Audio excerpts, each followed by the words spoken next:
అందరికీ నమస్తే. ఇందిరమ్మ ఇండ్లు ప్రస్తుతం అధికారంలో ఉన్నటువంటి కాంగ్రెస్ పార్టీ 6 గ్యారెంటీలు అని చెప్పి ప్రజల ముందుకు తీసుకొచ్చి గెలిచింది. ఇందిరమ్మ ఇండ్లు ఇయ్యాలి. ఇప్పటికి సంవత్సరం అయిపోయింది ప్రభుత్వం చేపట్టి అధికారం చేపట్టి కాంగ్రెస్ పార్టీ వచ్చిన దగ్గర నుంచి కూడా ఇందిరమ్మ ఇండ్లు ఇదిగో ఇస్తున్నాం అదిగో ఇస్తున్నాం త్వరలో త్వరలో త్వరలో అనుకుంటూ వచ్చిర్రు. సో ఒక కీలకమైనటువంటి అడుగు ముందుకేసిర్రు. మొన్న బడ్జెట్ లో దాదాపుగా 22,500 కోట్ల రూపాయల్ని ఇందిరమ్మ ఇండ్ల కోసం చేపట్టడం మరి ప్రవేశపెట్టారు. బిల్లు ప్రవేశపెట్టారు. ప్రతి నియోజకవర్గానికి 3,500 ఇండ్లు ఇవ్వబోతా ఉన్నాం. ఇప్పటికే ప్రతి మండలంలో ఒక గ్రామాన్ని పైలట్ ప్రాజెక్ట్ గా ఎంపిక చేసినాం. సో ఇప్పుడు అక్కడ వాళ్ళంతా కూడా పనులు చేసుకుంటా ఉన్నారు. దారిద్ర్య రేఖకు దిగువన ఎవరైతే ఉన్నారో సో వాళ్ళందరికీ మేము ఇల్లు ఇస్తా ఉన్నాం. కేసీఆర్ డబుల్ బెడ్రూమ్ ఇవ్వడం చేత కాలేదు, మేము పర్ఫెక్ట్ గా చేస్తాం అని చెప్పుకుంటూ వచ్చిర్రు ప్రభుత్వం. దీంట్లో కొద్దిగా మతలపులు కూడా జరిగినాయిలేండి. ఎందుకంటే జనవరి 26వ తారీఖు పోయిన జూన్ 2వ తారీఖే తెలంగాణ ఆవిర్భావ దినోత్సవం రోజు పెద్ద పెద్ద ఫ్లెక్సీలు కట్టుకున్నారు వీళ్ళు, ఇందిరమ్మ ఇండ్లు ఇచ్చేసినాం అని. కానీ వీలే ఇంకా ప్రశ్నించే గొంతులు మొత్తం మాట్లాడినాయి. 6 గ్యారెంటీలు ఖచ్చితంగా ఇయ్యాల్సిందే, మీరు ఇండ్లు ఇవ్వాలి, ఇందిరమ్మ ఇండ్లు ఖచ్చితంగా ఇవ్వాలి అని చెప్పేసానంటే ఇక ఉచితంగా మేము ఇసుక కూడా ఇస్తున్నాం. ప్రధానంగా ఎస్సీ ఎస్టీ బీసీ మైనారిటీలు ఎవరైతే ఉన్నారో ఇక అసలు గూడు లేకుండా ఇల్లు లేకుండా ఉన్న వాళ్ళందరికీ కూడా ఇల్లు ఇవ్వబోతా ఉన్నామని చెప్పి అక్కడ ఎంపీడీఓ అధికారులు ఆ తర్వాత వీళ్ళు ఒక కమిటీ వేసుకున్నారు కదా కాంగ్రెస్ పార్టీ వాళ్ళు, గ్రామ కమిటీలు అని చెప్పి ఇన్ఛార్జీలు వాళ్ళ పార్టీ వాళ్ళే. సో తిరిగినరు లిస్టు ప్రకటించరు. మొన్న ఒక గ్రామ సభ కూడా పెట్టిర్రు. గ్రామ సభ పెట్టి ఇదిగో ఇదే లిస్ట్, ఇందిరమ్మ లిస్ట్ ఇదే, ఇళ్ల లిస్ట్ ఇదే, రేషన్ కార్డు లిస్ట్ ఇదే అని చెప్తే అర్హత లేని పేర్లు మొత్తం ఉన్నాయి, అర్హత ఉన్నోడి పేర్లు లేవు. ఇది గమ్మత్తు. రేషన్ కార్డులు కూడా అంతే, ఎవరికి వచ్చిందో ఏమో తెలియదు.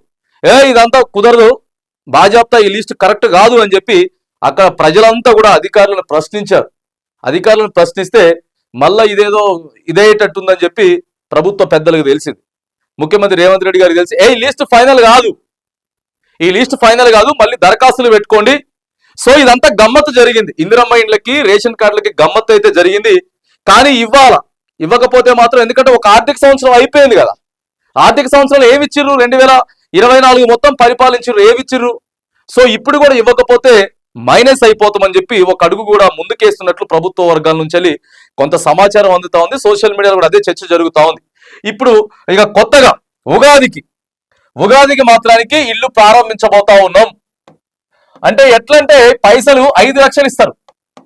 5 లక్షలు కదా, మొదటి ₹1,00,000 ఇవ్వడానికి, మొదటి ₹1,00,000 ఉగాది తర్వాత అంటే యుగాది తర్వాత అంటే ఏప్రిల్ ఫస్ట్ వీక్ లో ₹1,00,000 ఎవరెవరైతే లబ్ధిదారులు ఉన్నారో వాళ్ళందరికీ ₹1,00,000 మొదటి విడతగా ఇయ్యబోతా ఉన్నారు అనేది కొంత సమాచారం అందుతా ఉంది.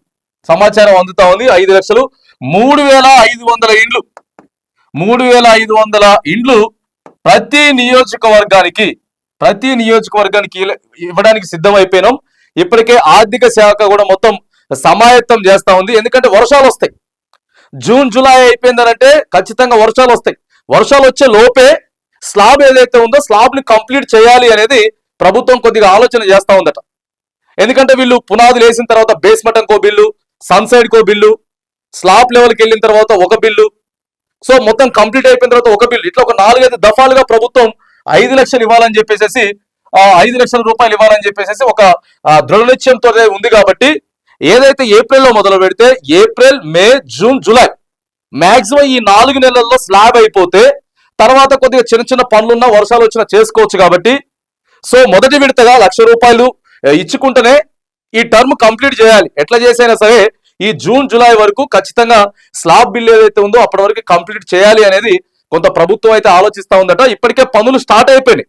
కొన్ని మండలాలలో ఎక్కడెక్కడైతే పైలట్ ప్రాజెక్ట్ గా తీసుకున్నటువంటి గ్రామం ఏదైతే ఉందో అక్కడ పనులు ప్రారంభం అయిపోయినాయి. దానితో పాటు మండలంలో ఉన్నటువంటి ఇతర గ్రామాలతో కూడా ఇప్పటికే కలెక్టర్ కూడా కొంత ఇక్కడ నుంచి సమాచారం అందించారు. ఇందిరమ్మ ఇండ్లు స్పీడ్ చేయాలి అనేది కూడా కొంత సమాచారం అయితే అందుతా ఉంది. మరి నేరుగా లబ్ధిదారుల ఖాతాలోనే ఈ పైసలు వేసేటటువంటి ప్రయత్నం అయితే చేస్తారు. ఇందిరమ్మ ఇండ్లు ఇవ్వడానికి మాత్రానికి ప్రభుత్వం సిద్ధమైపోయింది. ఇక్కడ సిటీలో కూడా మాక్సిమం హైదరాబాద్ లో ఉన్నటువంటి అన్ని నియోజకవర్గాలతో పాటు సో ఇదేం జరిగిందంటే డబుల్ బెడ్రూమ్లు కేసీఆర్ కట్టింది కానీ కొన్ని ఇండ్లు ఇయ్యలేదు. ప్రధానంగా హైదరాబాద్ చుట్టుపక్కలలో చాలా ఇండ్లు కట్టింది, డబుల్ బెడ్రూమ్లు కట్టింది కానీ అవి కేటాయించలేదు. సో వాటిని కూడా కేటాయించేటటువంటి ప్రయత్నం ప్రస్తుతం ప్రభుత్వం చేస్తా ఉంది. దీని నుంచి వెళ్ళి మరి దరఖాస్తులు తీసుకుంటా ఉన్నారా? దీంట్లో వల్లనే ఎవరెవరైతే ఖచ్చితంగా మరి క్వాలిఫైడ్, ఎవరైతే లోగా బడ్జెట్ లోగా ఉండి పేదరికంలో ఉన్నారో, ఇల్లు లేకుండా వాళ్ళందరికీ కూడా కేటాయించేటటువంటి ప్రయత్నం ఒక 4-5 ప్రాంతాలలో ఉన్నాయి. హౌసింగ్ డిపార్ట్మెంట్ కూడా దీని మీద సమాయత్తం చేస్తున్నట్టు కూడా కొంత సోషల్ మీడియాలో చర్చ అయితే జరుగుతూ ఉంది.